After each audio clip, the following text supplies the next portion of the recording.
Update. Ito na yung aking ginawa ng binhi ng oyster mushroom, yung angel white, no? So 10 days na siya, oh. Polyramified na, oh. Polyramified na, puting-puti na siya. So pwede na. Ilang araw na lang, pwede na siyang tanim, no? So yan, oh. All right. So pang 10 days, yan, oh. Okay. Polyramified na lahat. So mayroon pang 5 days to go pa para susulit yung kanyang bilang ng araw, no? So maganda siya, maganda ang pagkagawa ng aking green spawn, no?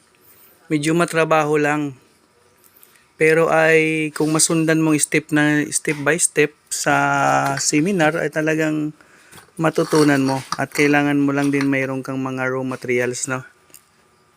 Ito ay naka-incubate na, dito ko lang sa box nilagay para siguradong mainit, naka-incubate, silyado, kulob at walang dumi na makapasok, no?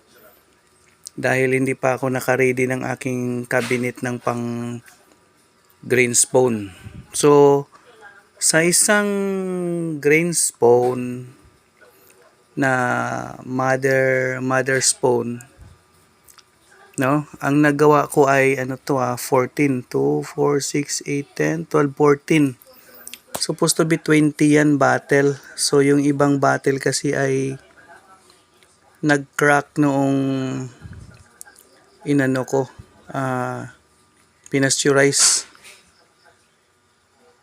nasubrahan sa init, no? Kaya ayan na, kaya malalaki naman yung iba at kasya naman. So bawat isa nito, no, kayang malagyan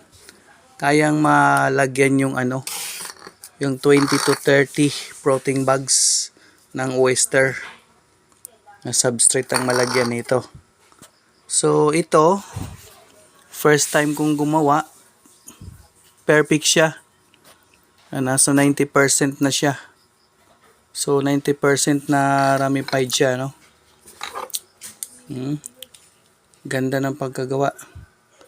So malaman natin pag nilagay sa protein bag. Alright. Yan.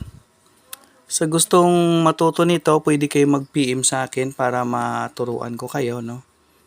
At huwag niyong kalimutan na mag-subscribe, like, mag-comment at pindutin ang notification bell para ma-notify ko kayo every time na mayroon akong mga bagong upload. Thank you for watching. Update.